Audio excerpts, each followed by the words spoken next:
Good day. Welcome to our object-oriented programming class.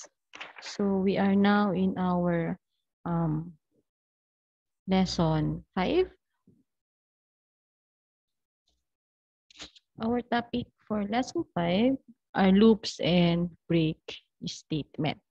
So before I start my discussion, may I again request you to please have with you your module hard copy so that you can follow my discussion. Better yet, you can also open your laptops or personal computers so that you can code also the given examples in your module.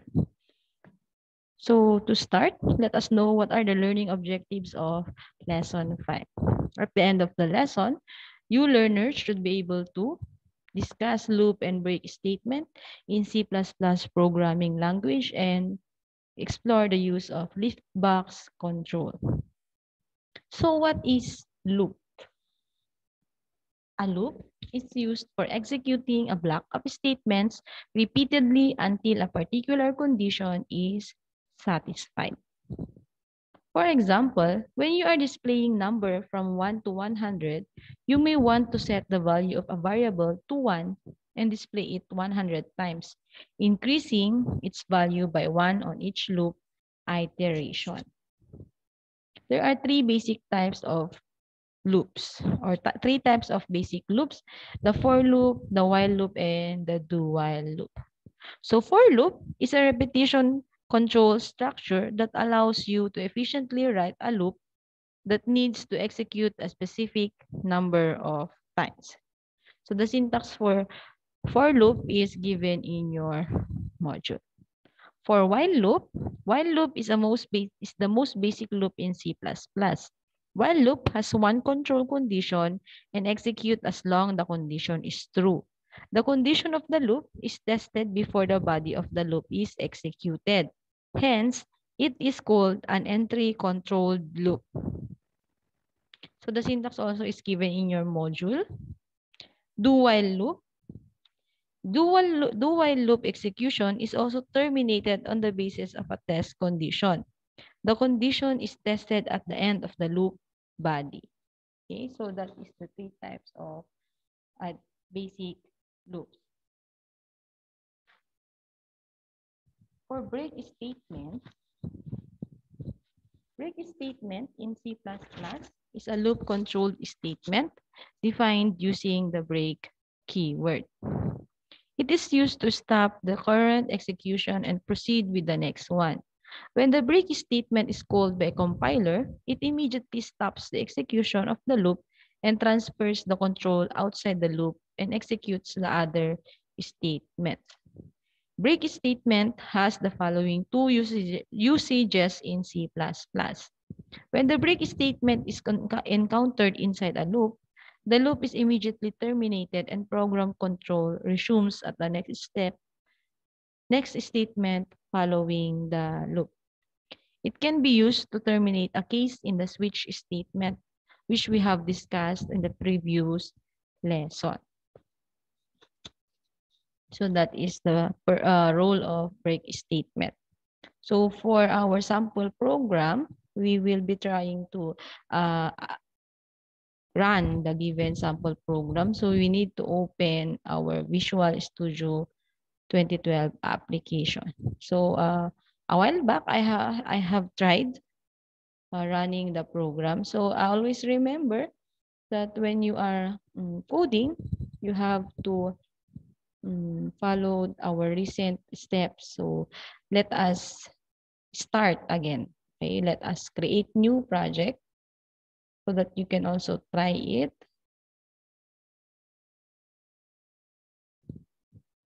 So we will be choosing Visual C++ CLR. Choose CLR empty project.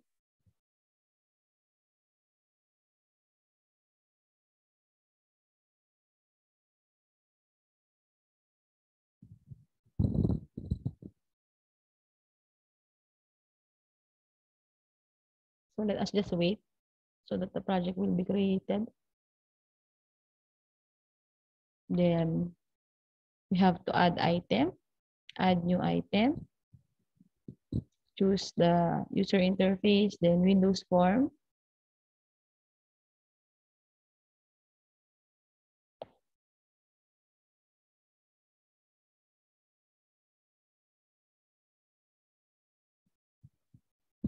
Okay, so that is the form.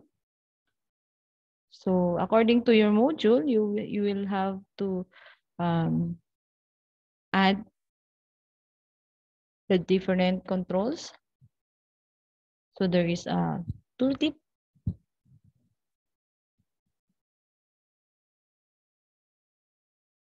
tooltip. We have to add tooltip. Okay, tooltip. Then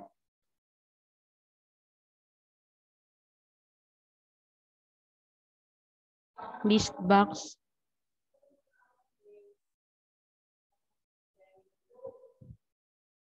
Okay, wait lang.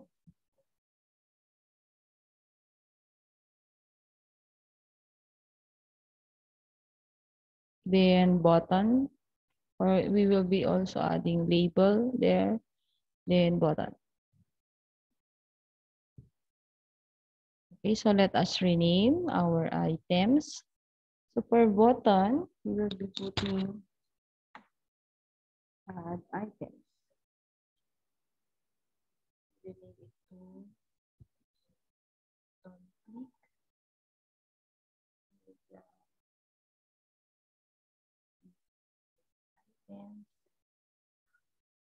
the label.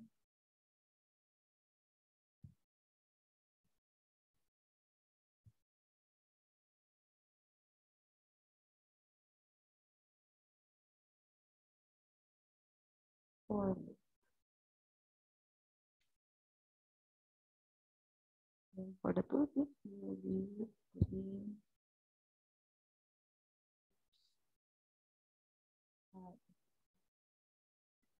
okay. So let us try to put the code or the given code. Let us double click the add items button, then type the given codes.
Okay, then we will have to set the linker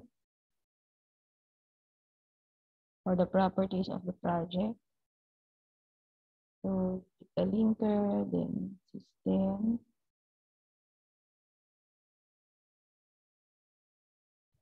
live, then advanced, the entry point, main, then click OK.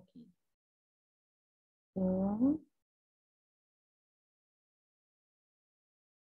as input the code or the given code which we always need to put so that the code will or the program will run.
Okay, so that is the code.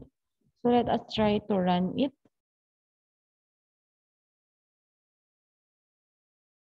So the output should be when you click the add items button, there should the numbers 1 to 12 should appear in your list box, but there's an error. Okay, so wait, I will debug.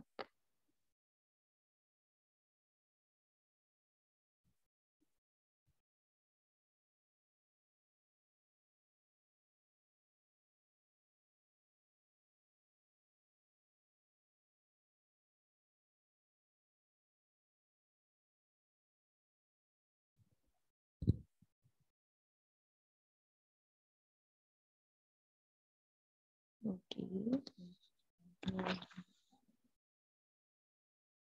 think I made a wrong name. Let me change. Let me change it.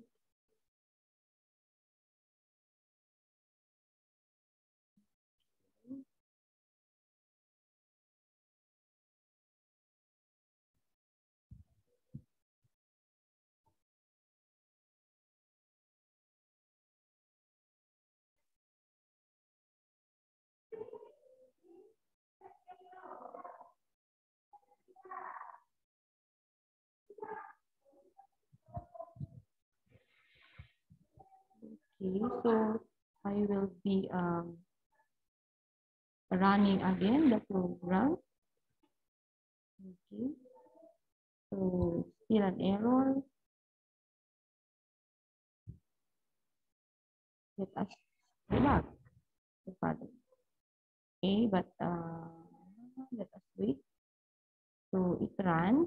I will be clicking the add items, and the output is numbers 1 to 12. Okay, so that is the example or the sample program for um, uh, loops. Okay, so let us go back to our uh, PowerPoint. So for your requirements, you are given um, 3 performance tasks, and the step or the instruction is create the following programs and save your outputs in a rewritable disk and submit to your instructor. You may also submit to me your outputs through my email. You may send it to my email, or you may save it in a flash drive and submit it to me personally every Thursdays and Fridays. Please do not come to school Mondays to Wednesdays, because those are scheduled for those days are scheduled for our recording, okay, or video discussion recording. So please visit the school every Thursdays and Fridays. Those days are scheduled for module distribution and submission of requirements. So for your task number 1, using the following controls such as buttons, list box, tooltip, and text box, create a program to input your name in the text box, and it will display 10 times. Your output must be similar to this. Okay? For your second performance task, using the following controls such as buttons, list box, tooltip, and text box, create a program that accepts as input a positive integer and displays all the even numbers between 1 and the inputted number. So your output must be like this. And for your last, using the following controls, such as buttons, list box, and text box, and tooltip, create a program that accepts as input a positive integer and displays all the odd numbers between 1 and the inputted number. Your output must be like this. Okay, so that's all for our discussion for lesson 5. Thank you for listening and watching. See you again in our next lesson discussion. Thank you.